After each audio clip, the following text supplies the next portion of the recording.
Assalamualaikum warahmatullahi wabarakatuh. Bismillahirrahmanirrahim.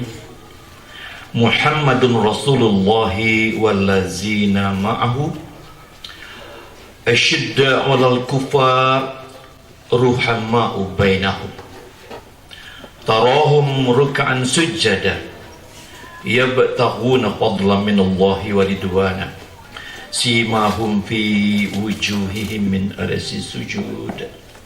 Sadaqallahul azim. Surat Al-Fat ayat yang ke-29. Muhammad Rasulullah Sallallahu Alaihi Wasallam yang hari ini kita peringati maulidnya memiliki setidak-tidaknya 5 karakter, 5 ciri, 5 sifat-sifat ideal yang saya kira kita wajib hukumnya untuk mengikuti, ya.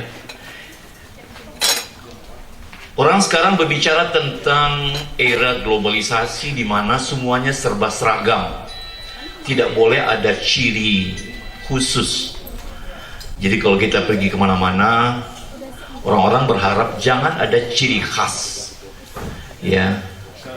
Jadi orang Padang, orang Jawa, orang Batak sebaiknya sama saja. Orang Islam dan bukan Islam sebaiknya sama saja. Ini yang diharapkan oleh orang-orang sehingga kita kehilangan jati diri. Tapi hari ini saya senang sekali untuk menegaskan jati diri kita. Peringatan Maulid hari ini saya ingin menegaskan tentang pentingnya jati diri itu. Dan Al-Quran surat yang saya baca tadi justru penegasan tentang jati diri itu. Kita tidak menghilangkan jati diri, kita justru oleh Al-Quran diminta untuk memperkuat. Asyidda 'alal kufar. Tadi Pak Zamzami, Pak Ketua, saya senang sekali kalimat-kalimatnya, ya. Ini era di mana kita takut sekali untuk berkata tidak. Ya, kemana kita pergi, kata-kata yang paling kita takuti adalah mengatakan kata-kata tidak. Semuanya ragu-ragu, semuanya samar-samar.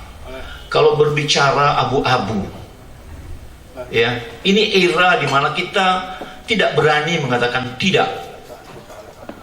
Padahal ciri Muhammad yang pertama adalah asyidda 'alal kufar, bukan yang lain. Kalau ada kekafiran kita berani mengatakan tidak. Itu ciri pertama. Tidak dibuat-buat, tidak mengada-ada, ya. Disebutkan pada level yang pertama, pada sebutan yang pertama, asyidda 'alal kufar. Jadi kalau ada ketidakbenaran, ketidakadilan, jangan ragu untuk bersikap.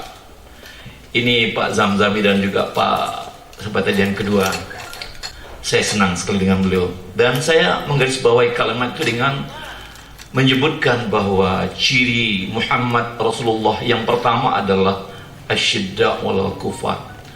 Saya kira kalau tidaklah karena itu, beliau mungkin sudah mendapat harta yang banyak ketika ditawari itu.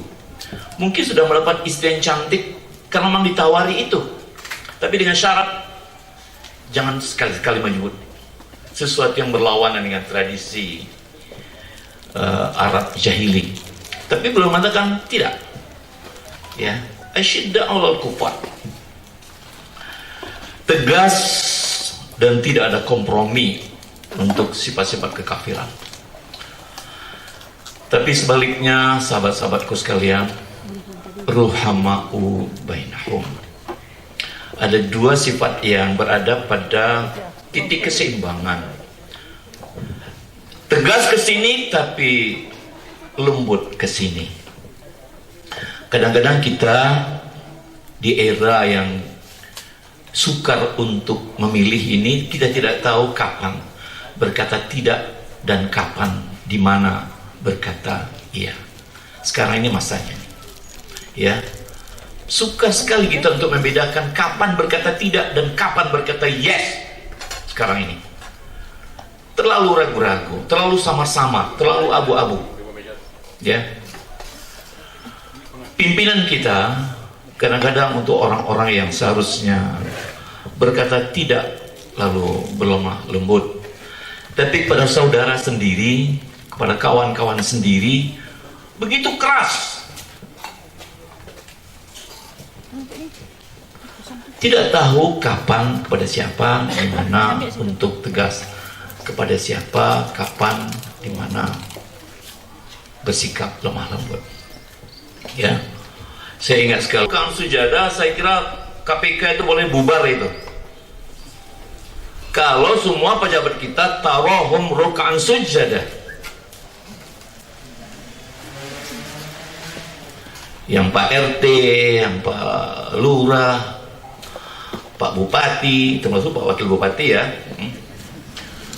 sampai Pak Gubernur, tarohum ruk'an sujadah, berkurang itu kerja KPK itu, kerja polisi. Kenapa kerja KPK begitu banyak? Karena kita tidak menyaksikan pejabat kita tarohum ruk'an sujadah. Ini sifat yang ketiga. Yang keempat, ya bertabuna fadlan minallahi wa ridwana. Etos kerja tinggi. Etos kerja tinggi. Ya. Saya alhamdulillah sudah ke Jepang, sudah ke Korea, alhamdulillah aja. Ya. Kami diantar kemana-mana sudah sore, sudah dekat malam. Kok orangnya nggak pernah seperti capek begitu, sehingga seluruh dunia mengakui orang Korea itu sebagai workaholic. Bukan lagi cinta kerja, tapi kecanduan kerja. Kalau orang Indonesia meminta-minta untuk cuti, sekarang kita cuti besar nih kita nih, hari ini cuti 5 hari, ya 3 hari. Ini hari yang luar biasa besar bagi kita, karena semua kita senang sekali cuti. Ya, kita marah kalau kenapa hari itu tidak cuti dan seterusnya. Kita senang cuti. Yang saya alami ketika kita sama-sama mereka di Korea, mereka sangat sedih, sangat sukar kalau lalu ada cuti. Kalau mereka diberi misalnya kesempatan untuk cuti, mereka seperti marah. Loh, kenapa saya dikasih cuti? Kalau kita sebaliknya, kenapa sih saya tidak dikasih cuti? Kita kerajingan cuti. Orang Jepang sana marah kalau dikasih cuti. Ya, ya bataguna fadlan minallah wa ridwana. Ini ajaran Islam. Etos kerja tinggi itu kita punya, bukan orang Korea punya. Tapi yang melaksanakan justru mereka, bukan kita. Ya. Jadi ternyata semua rukun Islam itu perlu kaya ternyata. Semua rukun Islam itu perlu kaya. Apalagi kalau kita perlu membukakan puasa banyak orang, lebih banyak lagi perlu uang. Naik haji, Masya Allah, 20 tahun waiting listnya. Itu bukti bahwa diperlukan uang yang banyak untuk kita bisa naik haji. Zakat, memang itu cerita tentang uang. Oleh karenanya, dari 5 rukun Islam hanya baca syahadat saja, tidak perlu uang. Selebihnya perlu kekayaan. Dan saya kan Nabi besar Muhammad SAW telah memperlihatkan dalam sejarah hidupnya. Kerja pertamanya tidak ke Gua Hira. Kerja pertamanya adalah menggembalakan sapi-sapi yang akan digemukkan oleh PII tadi, itu kerjanya. Kerja Nabi Muhammad itu adalah penggembala. Sudah itu jadi pedagang antar wilayah. Habis itu baru ke Gua Hira. Yang dibalik, bukan ke Gua Hira dulu. Ya. Jadi ia taguna fadlan minallah. Kita perlu mencari karunia Tuhan sedalam-dalamnya, setinggi-tingginya, sejauh-jauhnya. Ia bertaguna fadlan minallah. Jadi tadi kata Pak Zamzami termangu-mangu di sudut masjid, saya kira itu tidak masuk dalam kategori yang diajarkan oleh Nabi besar Muhammad sallallahu alaihi wasallam. Oleh karenanya ada banyak konglomerat Islam. Ada Sa'ad bin Abi Waqqas, ada Abdurrahman bin Auf, ada Zubair bin Awam, ada Utsman, ada Tolha. Coba kita lihat sekarang ini, siapa konglomerat Islam? Siapa konglomerat Islam sekarang? Kalau kita memang ingin menjadi umat Muhammad yang baik. Muhammadur Rasulullah wallazina ma'ahu. Kita ini kalau ingin menjadi umat Muhammad yang baik, siapa sekarang konglomerat Islam? Mengikuti konglomerat di zaman Rasulullah.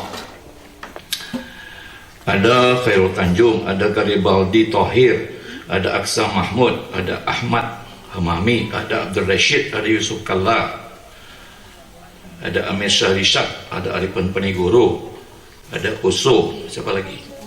Hanya itu. Dan kain mereka tidak seberapa dibanding konglomerat Cina. Kalau boleh kita beri bahasa yang agak kurang enak didengar, mereka belum konglomerat ketimbang konglomerat sebenarnya yang Cina. Ya. Jadi kita belum seperti yang dicontohkan oleh sahabat-sahabat Nabi, belum seperti yang diperintahkan oleh Al-Quran kita. Ya. Dari tahun 1901 sampai 2015 ada 573 kali pemberian hadiah Nobel. 573 kali pemberian hadiah Nobel kepada 900 orang dan lembaga. Nobel itu merupakan kriteria tertinggi untuk seluruh aspek. Ya, 900 orang yang sudah diberikan dan lembaga. Sekarang berapa yang Islam? Yang Islam cuma 12 orang Muslim saja di antara 900. Ya, hanya 12 Muslim saja. Itu berarti 1,4% penerima hadiah Nobel. Harusnya kalau kita pakai kriteria Al-Quran, ya betakuna fadlan minallah, harusnya penerima hadiah Nobel terbesar itu umat Islam, karena dia menyelam paling dalam, mendaki paling tinggi, mencari paling jauh. Itu sebagai manifestasi dari perintah Al-Quran. Tapi tidak, ternyata orang lain yang mendaki paling jauh, menyelam paling dalam, mencari paling gencar. Sehingga kalau dilihat dari konglomerat kita, ya biasa-biasa saja. Kalau diukur dari pemenang hadiah Nobel, kita hanya 12 orang dari 900 orang, dan seterusnya. Ada angkasawan Muslim misalnya, sebagai bahagian dari yabtaguna fadlan minallah. Dari Malaysia ada satu orang namanya Sayyid Muzaffar Syukur dari Malaysia. Itu keturunan orang Minangkabau. Sayyid Muzaffar Syukur, dokter, dia keturunan Minangkabau. Saya ketemu dia waktu saya mengajar di Malaysia. Ya, Pratiwi, Dr. Pratiwi nyaris hampir jadi astronot pertama. Nyaris, hampir, tapi tidak jadi. Kalau Muzaffar Syukur jadi, dia kembali dari ruang angkasa sampai ke Baikonur sana turunnya. Kita yang konon kabarnya 200 juta orang Islam tidak sampai ke angkasa, tapi kalau Muzaffar Syukur yang cuman 30 juta orang sampai ke angkasa luar sana. Ya betaguna fadlan minallah wa ridwana. Ternyata mereka yang melakukan dan bukan kita. Yang terakhir, simahum min fi wujuhim min asari sujud. Kita boleh tegas, kita boleh berani mengatakan tidak untuk yang tidak, kita boleh sampai ke ujung dunia, tapi hati kita rendah. Simahum fi wujuhim min asari sujud. Kita rendah hati, kita tidak sombong, kita tenang, ya. Jadi low profile, tidak emosional. Saya kira 5 sifat itu yang harus kita jadikan menjadi bagian sifat kita. Mudah-mudahan PII menjadi bagian dari orang, dari organisasi, dari lembaga yang mencoba untuk menerapkan 5 sifat Nabi besar Muhammad SAW. Demikian saja. Assalamualaikum warahmatullahi wabarakatuh.